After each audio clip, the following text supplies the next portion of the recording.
All right, everybody, thanks so much for your patience while I got the top stories of the day ready to go right here on News Now, which is a part of Fox10Phoenix.com. Hope you're having a great day so far. Tracy Carrasco is back with some of our business briefs, and I'm hearing that it has to do with Delta Wi-Fi and Mother's Day spending. So let's get the latest. The Dow Jones finishing the day down 138 points, with the S&P 500 and the Nasdaq also coming up short. Meanwhile, trade tensions between the U.S. and China heighten.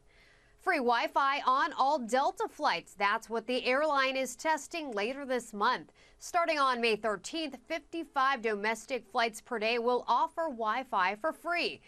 The idea comes as only about 12% of Delta's passengers actually pay for the in-flight service. And Mother's Day is this Sunday, and experts say it will be the most expensive one yet. A record $25 billion will be spent on moms this year. That's up from just over $23 billion last year. Whether it's special outings, flowers, or jewelry, the average person is likely to spend $196 on their moms or other special women in their lives. For more, log on to foxbusiness.com. In New York, I'm Tracy Carrasco. So happy to have Tracy Carrasco back. I love all of the business news and briefs and outlooks that we get from Fox Business Network, but Tracy Carrasco, one of the favorites here on the News Now stream. All right, we are live right here in Phoenix, Arizona, taking a look from our little bit shaky South Mountain Tower cam, and that's because this next top story I have for you from Charlie La Pastora right here in Yuma, Arizona, in regards to how the border city is dealing with the migrant influx and the additional aid that they are asking for. This is a federal issue. This is not a local issue. So it needs a federal level response. Yuma Mayor Douglas Nichols thinks enough is enough as his city deals with the large influx of migrants. We've had 2,500 people come through our shelter system. In a community of 100,000 people, that's a large number to come through a shelter system in a little over a month. Yuma's food bank is also feeling the effects. The facility has turned into a migrant donation center, volunteered by a family of 3 and a friend. Each day they sort through clothing, hygiene, and baby product donations for those who came across the border. We're looking to try to make sure that we meet all the needs of our community. But with this, we don't know when this is stopping. And we're hoping that our congressman can work through this so that it does have an end, because it's hard for us. We can't keep this up. Yuma Border Patrol says the problem is getting worse. Since October, there have been 40,000 apprehensions compared to the prior 12 months where there was just over 26,000 total. Their detention centers are over capacity. Migrants are now being sent to a makeshift shelter at an old Salvation Army thrift store in Yuma. The building can only hold 200 people. Mayor Nichols says this shelter is now over capacity as well. We don't know how long this will be the case, that we'll be providing this service. Imposes a strain on our finances. The mission of the Salvation Army is to preach the gospel of Jesus Christ and meet human needs in His name without discrimination. Border Patrol Chief Carla Provost told a Senate committee Wednesday apprehension numbers are off the charts along the southern border. She says her agents are reaching their limits. In Yuma, Arizona, Charlie La Pastora, Fox News. All right, Charlie, thanks so much for that. Charlie was live on Fox 10 Extra News at 7 last night. By the way, that's Channel 45, Cable 9. Please join me, Mark Martinez, Christina Carilla. And soon, coming back on Monday, Jennifer All will be a part of Fox 10 Extra News at 7 all over again. All right, so we're talking about your cash, right? So let's talk about how you protect your retirement plans next here on News Now.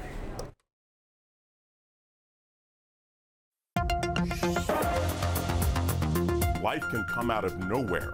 And so the best way to be prepared is to have a plan. Retirement planning in focus. Nearly 37% of people asked say they ended up retiring earlier than planned, overwhelmingly due to a health scare.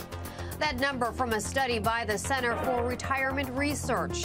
That's why I encourage people to have a 3 to 6 month emergency fund that they set aside, and you can just keep that liquid in a money market account, and it's available if life were to happen. Money expert Chris Hogan says it's important to fully understand your benefits. Oftentimes you can look at those benefit handbooks and it can feel a lot like reading the IRS tax code.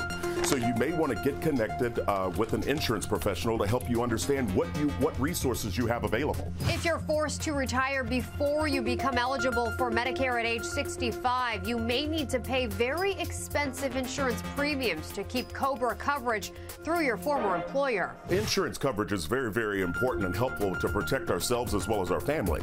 That's the role and goal of insurance. But I would encourage people, there are all kinds of plans and different options out there. I think the big thing is don't sit back and not be informed. If your savings isn't enough to sustain you, you may also be forced to claim Social Security benefits earlier than planned. Really talk through these things and make sure you have all these items in a row and you're properly prepared. Don't turn a blind eye to it and think that the government's going to save the day. After all, it's your cash. Tracy Carrasco, Fox Business. All right, some great advice there, right, everybody? Okay, we have some reaction to Walmart raising the legal age to buy tobacco products to 21. Whether or not it's federal law, state law, the large retailer here in the U.S. making the decision.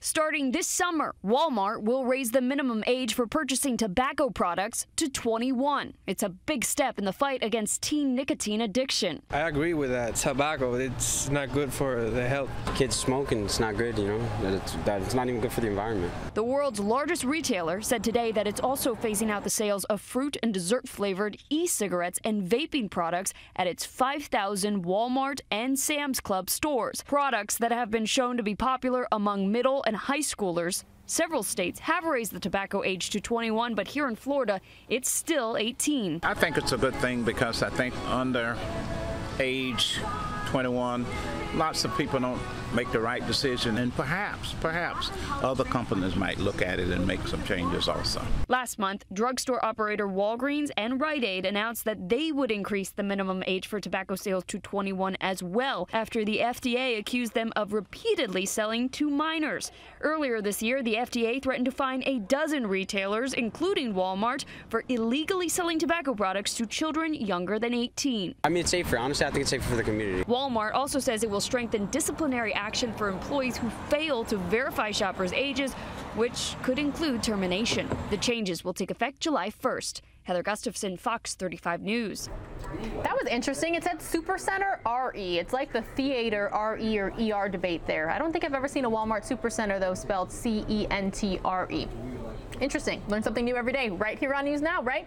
Again, my name is Pilar Arias. Everyone, happy Friday. And for those of you who are moms out there, we won't get to see you again before Sunday. So happy Mother's Day to each and every one of you out there. We appreciate all that you do for your loved ones. Okay, we're bringing it right back here to the Valley, and that's because our Anita Roman has this next top story about a man saying thank you by mowing lawns for free. Rodney Smith Jr. has a big job ahead of him.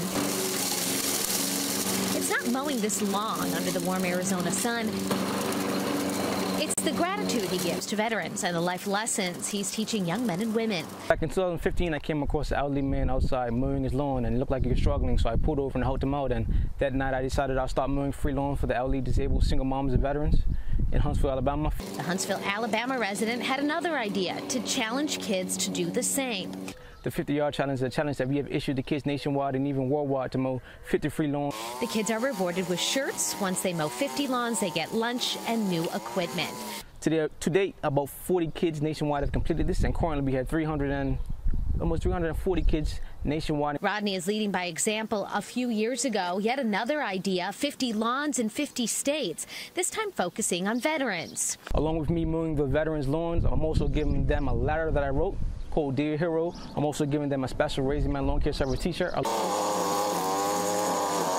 Rodney mows lawns and runs his foundation Raising Men Lawn Care full-time. His only motivation is to give back. Anita Roman, Fox 10 News. All right, Anita, thanks so much for that Good News Friday, Feel Good Friday report. We're taking a live look at the stock market. Everyone's kind of wondering, hey, what's going on with the U.S.-China trade talks?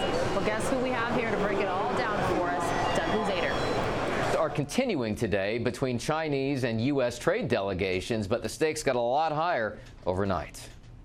As of today, goods shipped from China to the U.S. will come with a higher price tag. President Trump, in a flurry of tweets this morning, defended the move. Tariffs will make our country much stronger, not weaker, driving home an argument he made yesterday at the White House. But you know what? As president of our country, we had to do something about it. And as president of our great country, we're going to be taking in more money than we've ever taken in. And while talks between the U.S. and China will continue today here in Washington, China is certain to retaliate. And the president's critics say the U.S. economy will take a hit. The stock market response to this is very negative, and it's an indication that this upheaval and uncertainty between the United States and China is not in the best interest of the economy in the long term. But despite turmoil this week on the markets, the economy itself may give the president some running room. I think he's emboldened by how well the U.S. economy is doing. I think he feels that the U.S. economy can take a hit, with growth in excess of 3% right now. He's willing to put more chips on the table. But the president's tweets this morning also make it clear that he is concerned about the impact these higher tariffs could have on consumers and businesses here at home. In Washington, Doug Lusader, Fox News. All right, Doug, thanks so much for the update there. Well, what do you think, everyone? Is your First Amendment right, freedom of speech, being protected on social media these days? Because it turns out Instagram is about to block anti-vaccination hashtags. Let's get the details. Anti-vaxxers have been using social media platforms to get their information out there, but Instagram will be putting a stop to that. They can't help this information get out there when they know it's just completely wrong. The photo sharing platform is going to block hashtags populated with verifiable false vaccine misinformation. This as the country is in the middle of a measles outbreak. According to the New York City Department of Mental Health and Hygiene, 466 cases have been reported here in Brooklyn and in Queens.